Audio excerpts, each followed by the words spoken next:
सभी को नमस्कार। अम्मा भगवान शरणम। श्री कल्की गुरुकुल में आप सभी का स्वागत है। श्री कल्की के दिव्य उपस्थिति को बुलाते हुए अभी हम प्रार्थना करेंगे।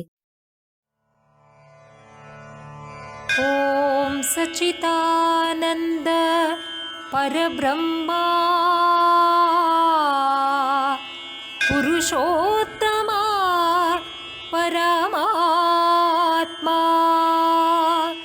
श्री कल्की भगवती समेत श्री कल्की भगवते नमः।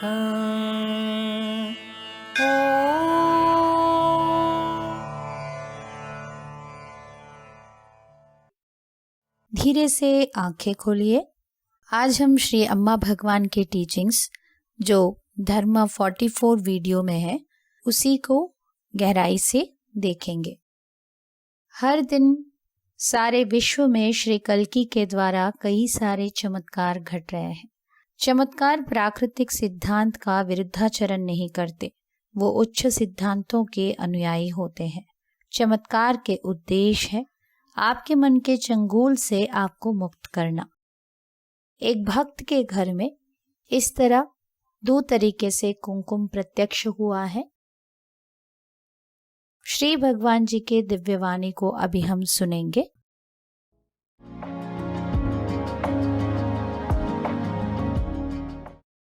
That you create your own God.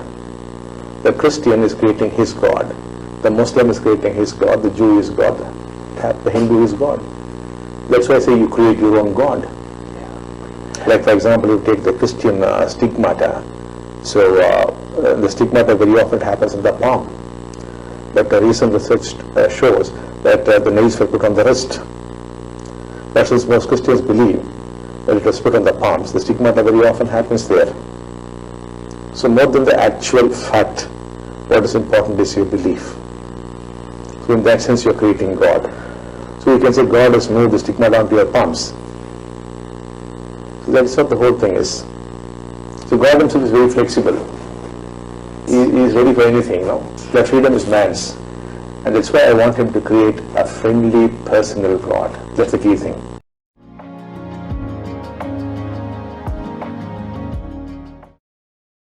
मान्यता कैसे सृष्टि कर सकता है, इसके बारे में श्री भगवान जी ने कहा।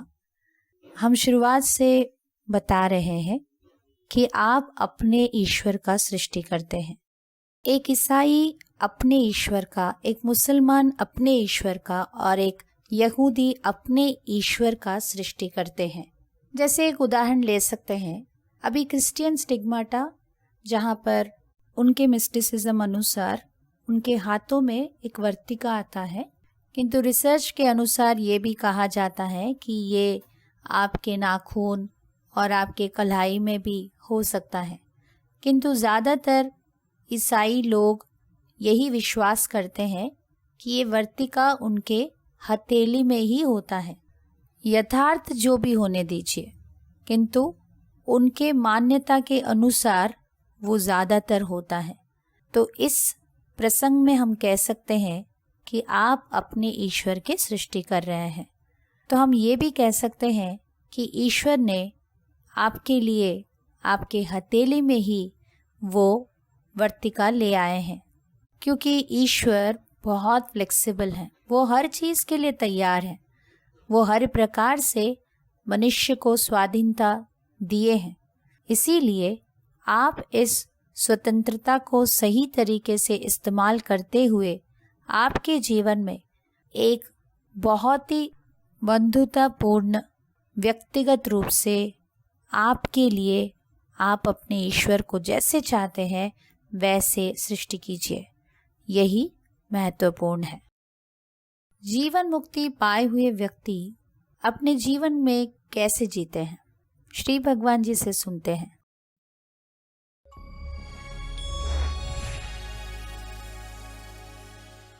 The awakened one lives, the unawakened one exists.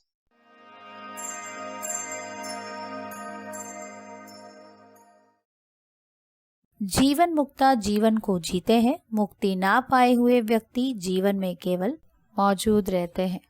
मुक्ति पाए हुए व्यक्ति के लिए मन नहीं है, जिसकी वजह से उनका मन किसी भी कार्य में हस्तक्षेप नहीं करता। मन ना होने के कारण वो अपने अतीत में या भविष्य में भी नहीं जाते। वो हर चीज़ को एंजॉय करते हैं, फिर चाहे वो चलना हो, खाना हो, कुछ पीना हो इत्यादि। मुक्ति ना पाए हुए व्यक्ति के लिए मन है और ये मन उनके हर कार्य में घुसपैठ के जैसे घुस जाता है और हर चीज़ में वो कुछ ना कुछ टिप्पणी देता है। वहाँ पर ये ठीक नहीं, वो ठीक नहीं, ऐसे क्रिटिसाइज़ करता रहता है, जिसकी वजह से आप कुछ भी अनुभव नहीं कर पाते हैं। बस आप है, मौजूद है, किंतु आप जीवन को जी नहीं रहे हैं। जीवन को जीना क्या होता है पता ही नहीं। इसीलिए जीवन इतना बोरियत से भर जाता है, अर्थहीनता, क्यों जी रहे हैं, किस लिए जी रहे हैं पता ही नहीं। श्री अम्मा भगवान हमें मौजूद रहने की अवस्था से जीवन को जीने की अवस्था में ले जाएंगे। अभी हम टाइमलेस इनसाइट्स को देखेंगे। एक पूर्ण शिक्षा प्रणाली का उद्देश्य जीवित रहने की ज़रूरतों और जीवन के आनंद दोनों को पूरा करना चाहिए। आज दुनिया में कहीं भी शिक्षा व्यवस्था प्रणाली ठीक से नहीं चल रहा है, लेकिन ऐसे बहुत ही अच्छा एजुकेशन देने वाले स्कूल्स विदेश में कुछ जगह पर है और हमारे भारत में भी है। हमारी शिक्षा व्यवस्था में हम देख सकते हैं कैसे एक बच्चा नेचुरली जिस तरीके से उसे बढ़ने के लिए सृष्टि किया गया है, वैसे ना करते हुए कुछ और ही उसे बनाने की कोशिश किया जा रहा है। आज की शिक्षा व्यवस्था जिस तरीके से है, हमें जिस तरीके से गणित, इतिहास सिखाया जाता है, जैसे क्लासरूम्स हैं जहाँ पढ़ाया जाता है, जैसे शिक्षक हैं जो अपने बच्चों से कैसे बिहेव करते हैं, ये सारी चीज़ें धीरे धीरे बच्चे को पूरी तरह से नाश कर रहा है। आधुनिक शिक्षा व्यवस्था लोगों को मदद करना, अपने जीवन में कैसे हमें मदद करता है, हम कैसे अभिवृद्धि पा सकते हैं, ये सभी चीज़ें ना सिखाते हुए धीरे धीरे इंसान के अंदर इंसानियत को पूरी तरह से नाश कर रहा है, जिसके वजह से आज हम एक भयानक समाज को देख सकते हैं। आज के सिस्टम एक दूसरे के साथ कैसे प्रतियोगिता में आगे बढ़ना है, कैसे एक सर्वाइवल ओरिएंटेड हो चुका है, जहाँ पर पूछा जा रहा है कि आप किस में टॉप किए हो, आपके स्कोर्स क्या है, आप कितना आगे बढ़े हो।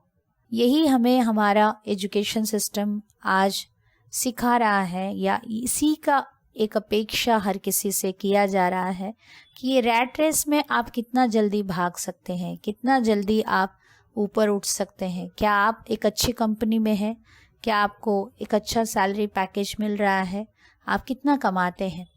किंतु ये हमें ये नहीं सिखा रहा है कि कैसे जीवन में आनंद के साथ जीना होगा, कैसे चीज़ों को एंजॉय करना होगा, कैसे हमारे जीवन के असफलता को हमें हैंडल करना होगा, हमारे मन में आ रहे हर नकारात्मक मनोभावनाओं के साथ हमें क्या करना होगा। इन सभी चीज़ों को ना सिखाते हुए केवल अपने जीवन में कमाना या अपने जीवन में कुछ बनना, जो कि ज़रूरत है, किंतु मात्र वही रहेगा तो आज लोग खुशी से जी नहीं पा रहे हैं। संपूर्ण शिक्षा व्यवस्था वही होगा जहाँ पर जीवित रहने की ज़रूरतों को भी पूरा करने की शिक्षा मिलना चाहिए और जीवन को आनंद से कैसे जीना है इसका भी शिक्षा मिलना चाहिए। अगले भाग में देखेंगे जहाँ पर मैं और तुम का विभाजन होता है, वहीं पर सारी समस्याओं का आरंभ होता है। हमारे जीवन में सभी समस्याएं, वो व्यक्तिगत समस्याएं हो सकते हैं, पारिवारिक, सामाजिक, या हमारे धर्म या इस दुनिया की कोई भी समस्या हो, वो हमारे भीतर की अलगाव भाव, इस विभाजन की भाव, ये मैं की भाव से ही उत्पन्न हो रहा है। ये मैं की भाव जहाँ पर हम एक दूसरे से अलगाव भाव, विच्छिन्नता को अनुभव करते हैं। जब हम एक दूसरे से अलग हैं, हम एक दूसरे से पूरी तरह से बिछड़ के किसी के साथ हम कोई कनेक्शन को नहीं फील करते हैं, जिसके वजह से हमें हमेशा दूसरों से एक धमकी महसूस होता है, जहाँ से सभी समस्याएं शुरू हो रहे हैं। इसीलिए श्री भगवान कह रहे हैं, जब मैं की भाव पूर्ण रूप से लुप्त होता है, जहाँ पर आप जीवन मुक्ति प्राप्त करते हैं, जो सभी समस्याओं का एकमात्र समाधान है। अगले भाग में देखेंगे, जब तक सोच आपको नियंत्रित करता है तब तक आपके भीतर उचित अनुचित, अच्छा बुरा, सही गलत के विपरीत भाव रहेंगे। हमारे सोच विचारों का स्वभाव है हर चीज को विभाजित करते हुए देखना। ये हमेशा कुछ भी कोई भी बोल रहे हैं तो उसका ऑपोजिट स्टैंड लेता है। उदाहरण के लिए, आप ज़मीन खरीदना चाहते हैं या बेचना चाहते हैं, एक विचार आया कि अच्छा है अभी हम बेच देते हैं, तो दूसरे ही पल में एक विचार आएगा, नहीं नहीं अभी नहीं करेंगे, बाद में करेंगे, अभी नहीं सही होगा। हर चीज़ में वो आपको डिवाइड करके आपके भीतर ये सही है, ये गलत है, ये ऐसे ही होना चाहिए, ये बिल्कुल ठीक नहीं है, ऐसे आप ही के भीतर एक दुविधा को उत्पन्न करता है, जिसके जरिए सोच विचार हमारे अंदर जीवित रह रहे हैं, अपने आप को जिंदा रखते हुए हमारे भीतर एक विभाजन को हमेशा पैदा करते हुए वो हमें नियंत्रण कर रहा है। अगले भाग में साधक पूछ रहे हैं, श्री भगवान, मुक्ति प्राप्त करने के लिए मेरा बहुत आग्रह है। मुक्ति यात्रा में जहां हम पहुंच सकते हैं उससे भी उच्च स्तर में पहुंचने की इच्छा है, कृपया करके मेरा मार्गदर्शन कीजिए। श्री भगवान जी ने कहा, यदि आप सीमा के बाहर पहुंचने एवं उन्नति करने की प्रचेष्टा करना बंद कर देंगे तो आप मुक्त होते हैं। सफलता का रहस्य देखेंगे। आपकी धारणा जैसी आपकी वास्तविकता वैसी ही होगा। इस भौतिक विश्व को कई सारे भौतिक सिद्धांत जैसे कि ग्रेविटेशनल फोर्स, वैसे ही मानसिक और आध्यात्मिक विश्व को भी आध्यात्मिक सिद्धांत चलाते हैं। अगर हम इन सिद्धांतों के बारे में अवगत नहीं है तो हमारे जीवन में कई सारे बाधाएं उत्पन्न होंगे, हम अभिवृद्धि के मार्ग पर आगे नहीं बढ़ पाएंगे। इनमें से एक सिद्धांत में कहा जाता है the law of right perception. जैसे आपकी धारणा होगी वैसी ही आपके जीवन के वास्तविकता। आप इस दुनिया के बारे में किस प्रकार की धारणा रखे हैं। अगर आप सोचते हैं कि ये दुनिया निर्जीव है, ये दुनिया यांत्रिक है, तो दुनिया आपके लिए वही होगा, ये विश्व आपके साथ वही करेगा। अगर आप सोचते हैं कि ये यूनिवर्स, ये विश्व जीता जागता एक व्यक्ति के भांति, इसमें एक शक्ति है, ये एक सत्ता है, तो आप एक संभावनाओं के दुनिया में प्रवेश करेंगे, जहाँ पर बार बार आपके लिए इमेंस पॉसिबिलिटीज, नए नए संभावनाएं आप देख पाएंगे, क्योंकि आपको ये विश्व रिस्पॉन्ड कर रहा है। ये विश्व में जान है, चैतन्य है, ये विश्व हमारे बात सुन रहा है, क्योंकि ये चैतन्य से भरा है। आप चैतन्य हो, दूसरे चैतन्य है, जो कुछ भी है वो भी चैतन्य है। चैतन्य पूरी तरह से जीवित है और ये चैतन्य हमसे यही कहता है, तुम्हारा धारणा जो होगा वही तुम्हारे साथ प्रत्यक्ष होगा। मैं वही हूँ। आप जो धारणा से, दृष्टिकोण से जीवन को देखते हैं, आपके चैतन्य आपके लिए वही बन जाता है। चैतन्य एक महासागर के भांति, और इसमें हमारे धारणाएं उठता गिरता लहरों के भांति। आज आपकी धारणाएं अगर कहते हैं कि आपके जीवन में हमेशा आर्थिक प्रचुरता रहेगा, फिर चाहे दुनिया में कुछ भी हो, दुनिया में कितना भी आर्थिक संकट हो, आपके साथ कुछ गलत नहीं होने वाला है, तो आपके ये जीता जागता विश्व का ये सत्ता कहेगा तो वही होगा। तुम्हारे जीवन में तुम प्रचुरता को अनुभव करोगे। अगर आप एक नकारात्मक धारणा से कहेंगे समय कितना खराब है, दुनिया कितना खतरनाक हो चुका है, यहाँ पर हम सभी असुरक्षित हैं, तो आपके भीतर की वो डर, असंतुष्टता की भाव आपके जीवन में समस्याओं को सृष्टि करेगा। आपके धारणाएं अपने जीवन के बारे में, हर क्षेत्र के बारे में क्या है, ठीक वैसे ही ये विश्व आपको रिस्पॉन्ड करता रहेगा। दुनिया में कुछ भी होने दीजिए, मगर आपके अंदर अगर सही धारणाएं हैं तो आपके साथ सब कुछ सही ही चलेगा। जीवन के बारे में शिक्षा अभी हम देखेंगे। Shri Bhagavan, I keep having conflicts with some people. There are some who I just cannot work with. I just cannot live with some. It's really difficult for me, Bhagavan, how much ever I try. Why is that, Bhagavan? All love could only begin with love for oneself.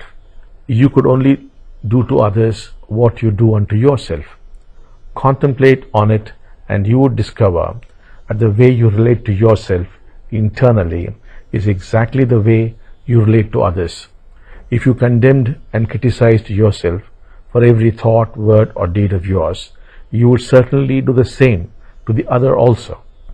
If you are obsessed and disturbed with your own shortcomings, you would trouble yourself and others as well about their shortcomings too. When you stop warring with yourself and accept yourself as you are in love with yourself. You have made peace within and hence with the world. Love and peace are synonymous. Remember, to love your neighbor, you need to love yourself first. Shri भगवान, मेरे कितने लोगों के साथ दुविधा होता है, कितने लोगों के साथ मैं काम नहीं कर सकता, कितने लोगों के साथ रहना संभव नहीं होता है। असलियत में ये बड़ा मुश्किल हो जाता है। तो ये क्या है?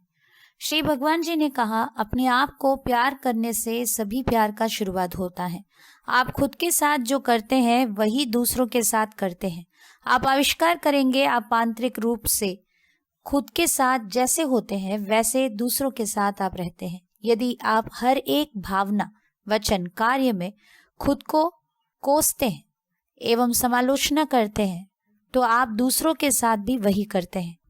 यदि खुद के दुर्बलता के साथ आप संघर्ष या अशांति अनुभव कर रहे हैं, आप खुद को असुविधा में डालेंगे एवं दूसरों के दुर्बलता के साथ भी वही करेंगे। जब आप खुद के साथ लड़ाई करना बंद करेंगे एवं खुद जैसे हैं वैसे खुद को स्वीकारें, आप खुद को प्यार करना शुरू करेंगे। आपके भीतर शांति अनुभव होगा। ये विश्व में भी आप वही अनुभव करेंगे। प्रेम और शांति का अर्थ समान हो जाएगा। याद रखिए, आपके पड़ोसी को प्यार करने के पहले आपको खुद को प्यार करना अनिवार्य है। अभी हम चमत्कार देखेंगे। নমস্কার, শ্রী আম্মা ভগবান শরণাম। এখন আমরা শ্রী কল্কির চমৎকার শুনব। আমি বিজয়নগরমের বাইরিয়ামপুরম জেলা থেকে পার্বতী বলছি। নবগ্রহ হোমায় অংশ নেওয়ার পরে আমার সাথে যে চমৎকার ঘটেছে তা আমি আপনাদের সাথে ভাগ করে নিতে চাই। আমার পুত্র চরণ তার বিবাহের জন্য আমেরিকা থেকে চাকরি ছেড়ে ভারতে চলে আসে, কিন্তু এখানে বহু কোম্পানিতে পরীক্ষা ও ইন্টারভিউ দেওয়া সত্ত্বেও কোনো চাকরিতেই নির্বাচিত হচ্ছিল না। সে খুবই হতাশ হয়ে পড়ে। বিভিন্ন পূজা অর্চনা করা সত্ত্বেও তার আশা পূরণ হচ্ছিল না। তখন আমি নবগ্রহ হোমার কথা জানতে পেরে তাতে আমার নাম নথিভুক্ত করি। আমার সংকল্পের সাথে হোমার আগে 3 দিনের একটি পূজাতে আমি অংশগ্রহণ করি। পূজার শেষ পর্বে অর্থাৎ হোমা শুরু হওয়ার পূর্বেই আমার পুত্র আশাতীত ভালো বেতনের একটি চাকরি পেয়ে যায়। এত বড় চমৎকার আশীর্বাদ প্রদান করার জন্য অসংখ্য কৃতজ্ঞতা জ্ঞাপন করি শ্রী কল্কিকে। जीवन में ईश्वर के कृपा को जितना हम पहचानते जाएंगे, हमारे जीवन में अनुकंपा उतना ही बढ़ता रहेगा। अभी आज आप सभी आंखें बंद रखते हुए आज जो भी टीचिंग्स आपने सुना है, अभी हम मनन करेंगे।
श्री कल्की से अभी हम प्रार्थना करेंगे।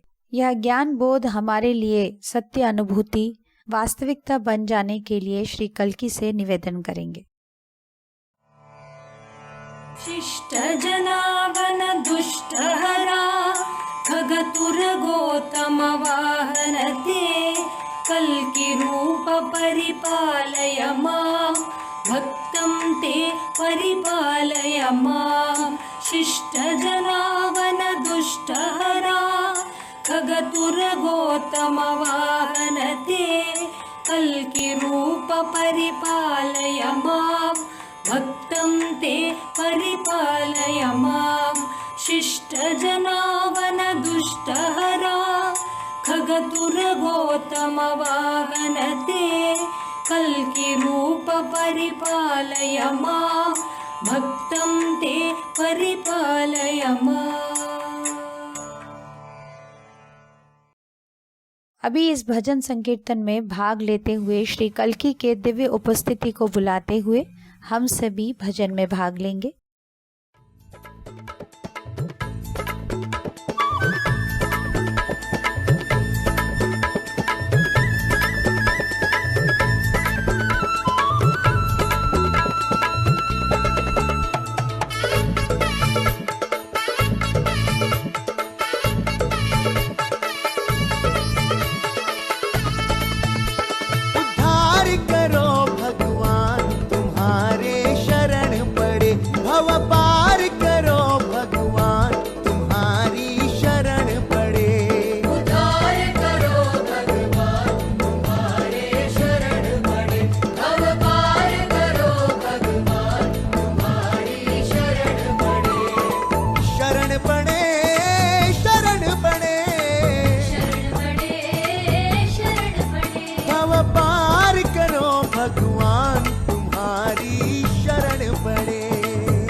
लगाए कैसे तेरा नाम धियाए कैसे तुम्हारी लगन लगाए। हृदय जगा दो ज्ञान तुम्हारी शरण पड़े। अवतार करो भगवान तुम्हारी शरण पड़े। उद्धार करो भगवान तुम्हारे शरण पड़े। सभी को धन्यवाद। नमस्कार। अम्मा भगवान शरणम।